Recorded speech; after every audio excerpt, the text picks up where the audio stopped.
Baltimore is walking straight into an absolute disaster if they botch pick number 14, but at the exact same time, what the front office just did to our secondary is a pure, evil masterclass that will literally give opposing NFL quarterbacks night terrors.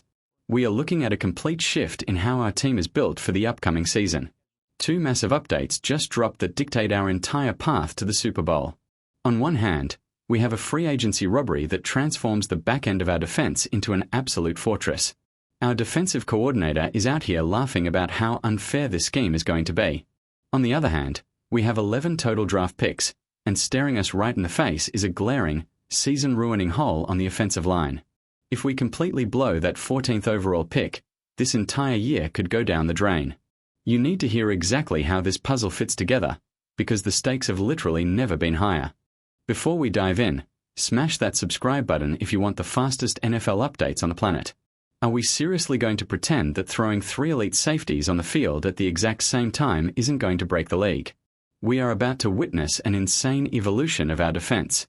The front office went out in free agency and made a signing that completely flew under the radar for most casual fans, but it is an absolute game changer.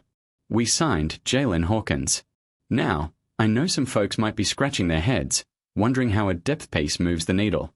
But let me tell you right now, this guy is not just some guy off the street. Hawkins was a full-time starter for the New England Patriots during a massive Super Bowl push. This man was on the field for over 85% of their defensive snaps. Think about that. Every single time an opposing offense tried to scheme up a deep shot, Hawkins was lurking in the shadows, shutting it down. He is the missing puzzle piece that turns our secondary from great to legendary. We already have Kyle Hamilton holding down the fort. Hamilton is undeniably the best safety in the entire league, a total unicorn who can rush the passer, cover tight ends, and play deep. Then you add Malaki Starks to the mix. Starks is a young, ferocious talent who is bursting at the seams with pure, raw potential. And now, you drop a battle-tested veteran like Jaylinn Hawkins right into the same room. It is a brilliant move. Having these 3 guys available at the same time is going to cause absolute chaos. But the craziest part of all this is how our coaching staff plans to unleash them. Stick around, because you will not believe what our defensive coordinator actually said about this master plan. When a defensive coordinator stands at a podium and uses the word fun to describe his own scheme, you know a total bloodbath is coming for the rest of the AFC. Coach Jesse Minter literally stood in front of the media and could not hide his excitement. He essentially said that bringing in Jaylinn Hawkins was a monumental victory for our scheme. Minter pointed out that Hawkins was a reliable, every-down starter, and having a guy with that much experience changes the entire math of our playbook. Having Hawkins and Malaki Starks out there simultaneously means Kyle Hamilton is completely off the leash. Hamilton does not have to be tied down to a traditional deep safety role anymore. We can move him into the box, line him up off the edge, or drop him into the slot. Minter basically admitted that scheming up plays for this 3-headed monster is going to be the most fun he has ever had. Opposing quarterbacks rely on reading the defense before the snap. When they look across the line of scrimmage and see Hamilton, Starks, and Hawkins all shifting around, they will have absolutely zero clue what coverage we are dropping into. It is going to create hesitation. Hesitation leads to sacks, interceptions, and totally ruined drives. This versatility is the ultimate cheat code in the modern NFL. We are going to disguise our blitzes so well that nobody will see them coming. The secondary is locked and loaded. But hold on, because the situation on the other side of the ball is downright terrifying.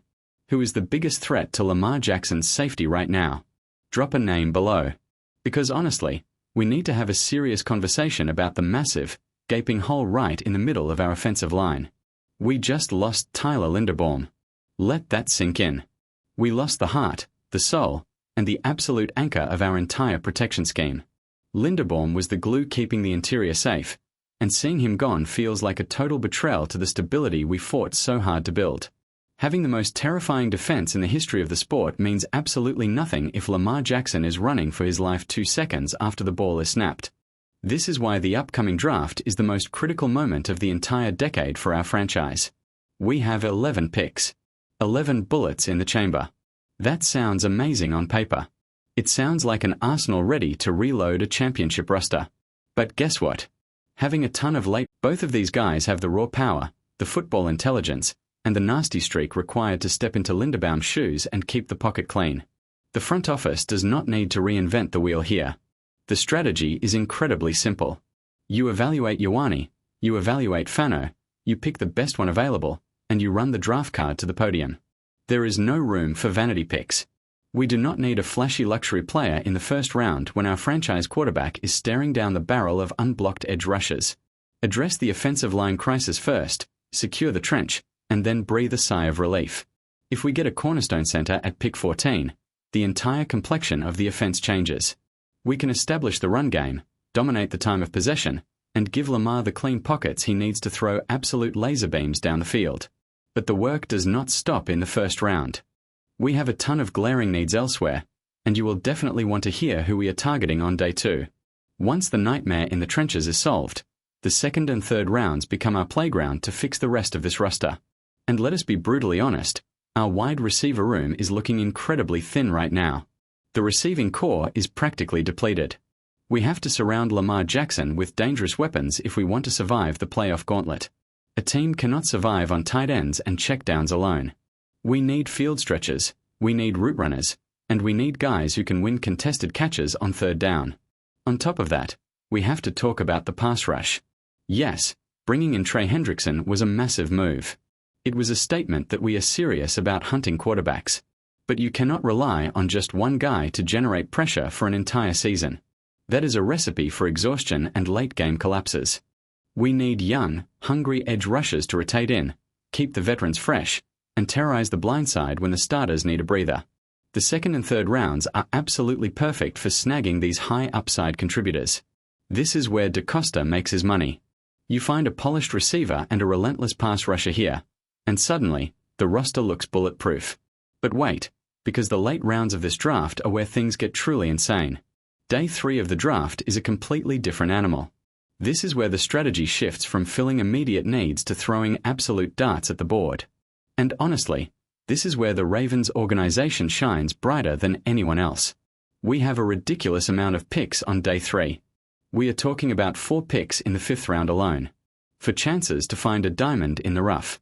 When you have that kind of draft capital, you are basically buying out the lottery. The philosophy here is pure volume. You cast a massive net. You draft long, athletic tight ends. You draft physical, hard-hitting safeties.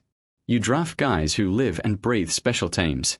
You know going in that not every single one of these 5th rounders is going to make the final roster. That is just the brutal reality of the NFL. But that is exactly the point. You bring them all into training camp, you create a hyper-competitive bloodbath for those final roster spots, and you see who survives. The guys who secure their spots are the ones who show insane grit, unmatched dedication, and a refusal to be cut. Historically, this franchise has pulled some of the most ridiculous steals out of the late rounds. We find guys who go on to become special teams captains, core rotational players, and sometimes even unexpected starters. With 11 total picks, DeCosta has a monumental advantage. But with that advantage comes an unbelievable amount of pressure. Every single move will be heavily scrutinized. The blueprint for a Super Bowl run is sitting right there on DeCosta's desk. It is a very simple 2-step plan. Step 1. You absolutely nail the 14th overall pick and draft a franchise center to protect Lamar Jackson. Step 2. You use the mountain of remaining draft capital to sprinkle explosive playmakers and relentless pass rushers all over the roster. If the front office executes this plan flawlessly, we are going to walk into the upcoming season with an unstoppable offense and a defensive secondary that will make quarterbacks literally cry on the sideline. But if they get arrogant, if they mismanage the first round and try to get too cute, we are going to be watching a team full of holes trying to tape together a broken offensive line. Do you genuinely trust Eric DeCosta to make the right calls when the clock is ticking? Which position are you absolutely demanding we draft first? Let your voice be heard in the comments. Stay loud, stay proud, and let's go win a ring.